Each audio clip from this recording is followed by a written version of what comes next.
FCT Commissioner of Police CP Ajao Adewale steps forward for a press briefing. You know something big has gone down. This time, it was the takedown of a deadly kidnap gang. After a fierce battle in the forest, 3 notorious leaders were neutralized. Recovered from their camp, assault rifles, ammunition, charms, cash and stolen ATM cards. On the 15th of September 2025, at about 21:15 hours, that's 9:15 p.m., hoodlums attacked Tobi and Baduma community, a village behind Usape, attempted to kidnap 2 females. We promptly responded to the situation in an operation personally led by the Commissioner of Police, in company of our Deputy Commissioner of Police Operation Commander Harris. Intelligence was gathered on this group. Unfortunately for them, they came back on 17th September, having failed in the first attempt. The hoodlum attacked and kidnapped the residents of Kari. To God be the glory. Within 12 hours of this abduction, in a massive manhunt coordinated by our anti-kidnapping unit, led by SP Mustafa, we back up from the military, the civilian joint task force, the vigilante, and the hunters. The man kidnapped was successfully rescued around 6:30 p.m. of yesterday. It was a life-threatening battle that involved 30 minutes of epic gun duel between our operative and the school. To God be the glory. The rest is history, as their weapons were recovered. 15 rescued alive is here to give his testimony, while some of the hoodlums paid dearly for what they've been doing. It will interest you to know that 75 personnel were involved in that single operation. Expensive, purposeful, and successful. One chance operation has been a trauma in Abuja. To God be the glory, we are winning the war against one chance criminals. We were able to bust 3 syndicates within the time under review. 115 ATM cards were recovered from this criminal. Firearm recovered within the time under review.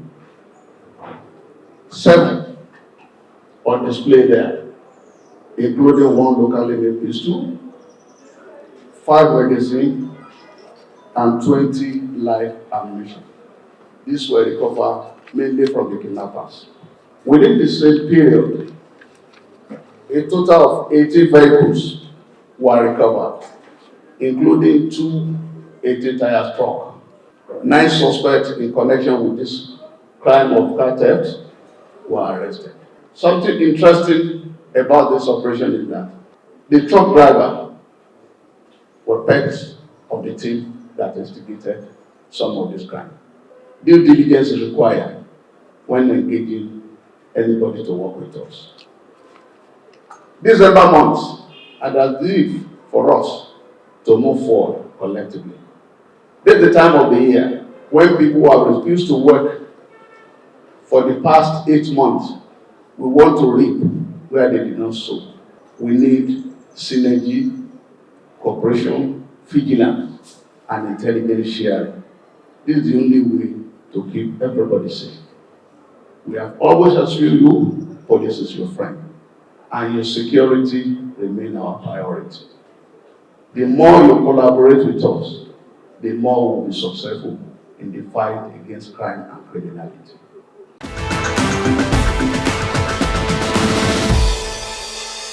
But behind every recovery is a story of survival.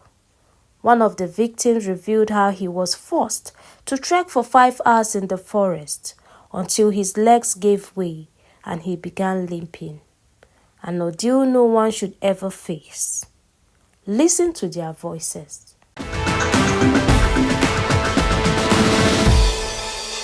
My name is Nafiu Idris, and I was kidnapped in my house in Karo.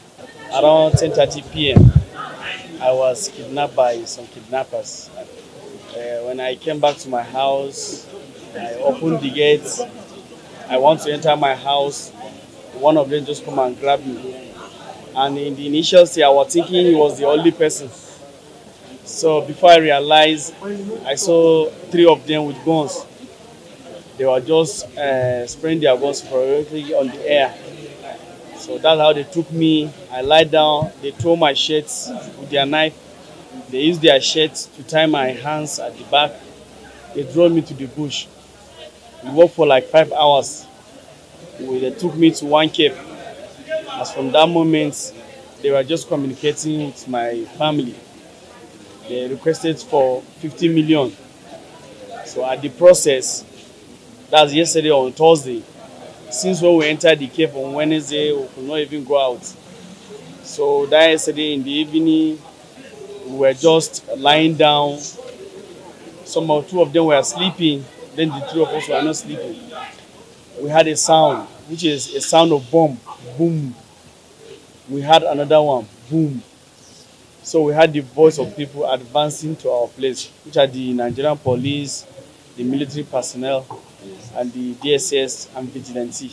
So they were just approaching. So they were just scared. They even forgot that they kidnapped me. So they were looking for an exit.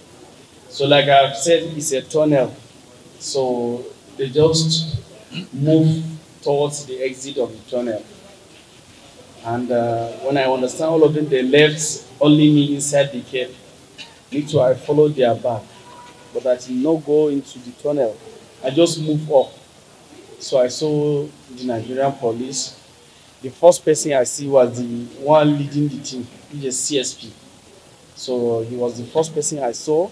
He was asking me because some of them they cook their guns like they want to shoot me. As he ordered his boy, stop, stop, stop, stop. He came to me, he was asking me, am I the person working as he interrogated me for some time, just 2 minutes. So he understand the person I am. So he asked me some questions which I told him. He just moved inside the tunnel. Still, before I even know, already he coordinated his boys round the cave. So as he was talking to me, his boys were firing them at the back. He forced them to come back through the front again. He himself, he took his machine gun. He was the one that was even firing with them. So that was what happened.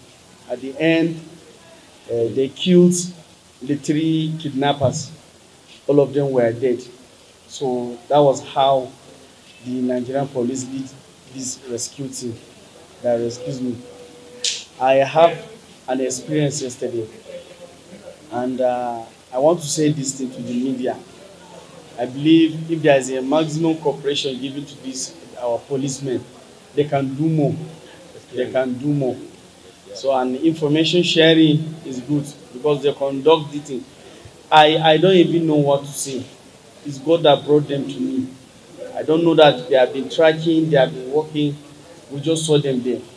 Because where they took me, I walked for like 5 hours. If you see me, I was limping. But the policemen with the soldiers and other sister agencies, they were there. I believe even though when they want to enter the tunnel, it was the policemen that lead the team. All of them they played their vital roles. I want to thank the police because they are on top of this thing. For them to even trace us to that place is another thing. Even I'm limping. I trekked for 5 hours. Seriously, I want to thank the Nigerian police force.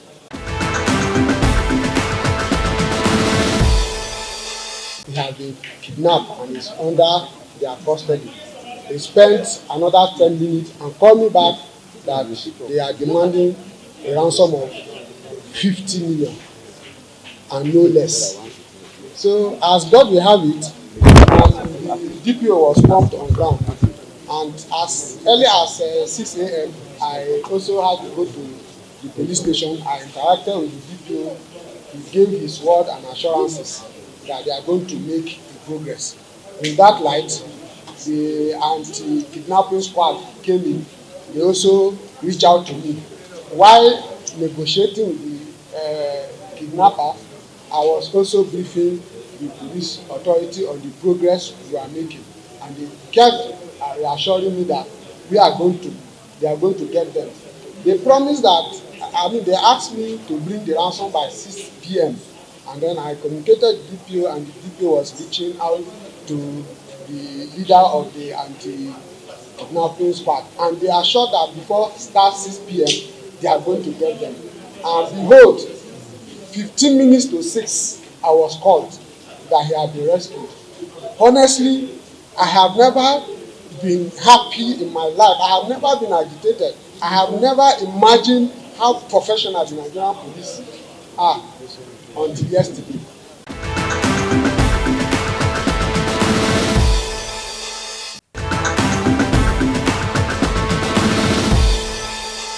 Trusting the police at all times to work with us. Police is our friend.